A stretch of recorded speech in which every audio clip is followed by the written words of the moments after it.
नमस्कार दोस्तों। आज हम मुंशी प्रेमचंद के बारे में अध्ययन करेंगे।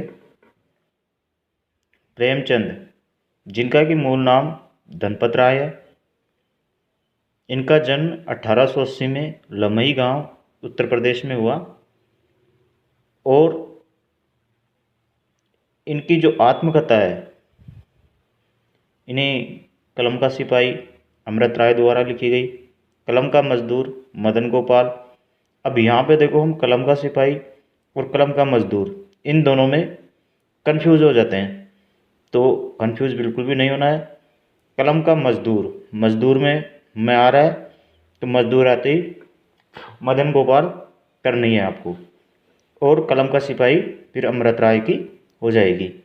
एक इनकी पत्नी द्वारा भी लिखी गई है, प्रेमचंद घर में है, वो उनकी शिवरानी देवी जिनकी पत्नी का नाम है उनके द्वारा लिखी गई है।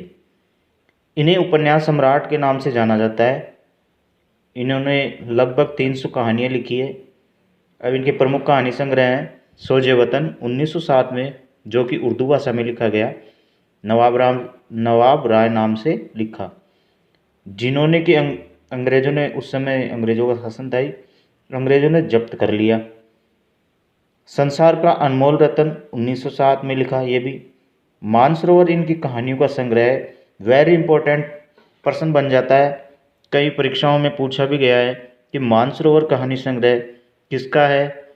ये है कहानी संग्रह मुंशी प्रेमचंद का है, और कितने भागों में है? 8 भागों में कहानी संग्रह है, जो कि सरस्वती पत्रिका जो कि बनारस से निकलती थी उससे प्रकाशित हुआ। अब इनकी प्रमुख कहानियाँ हैं, जैसे कि मुख्य कहानी है इनकी नमक का दरोगा 1914 में, पंच परमेश्वर 1916 में, शतरंज के खिलाड़ी 1925 में। मैं इसको थोड़ा जूम कर लेता हूँ ताकि आप आसानी से समझ सको।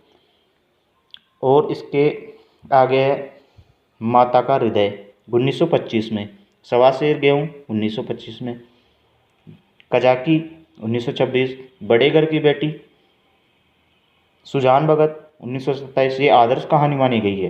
पूस की रात 1930 में, ठाकुर का कुआं ये एक प्रगतिवादी रचना है, 1932 में कहानी लिखी गई। बड़े भाई साहब आदर्शवादी, और कफन इनकी अंतिम कहानी मानी जाती है और ये अधूरी है, 1936 में प्रकाशित है ये। अब इनके प्रमुख उपन्यास है, इसे याद करने की एक शॉर्ट ट्रिक है, SPRKN GK GM।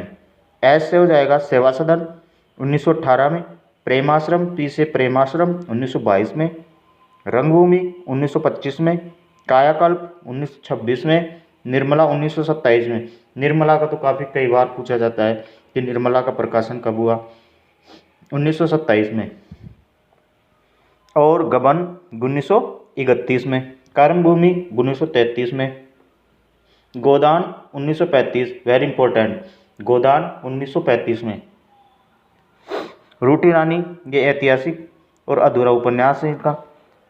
इन्होंने नाटक भी लिखा, प्रेम की वेदी, करबला, संग्राम, ये इनके 3 प्रमुख नाटक माने जाते हैं।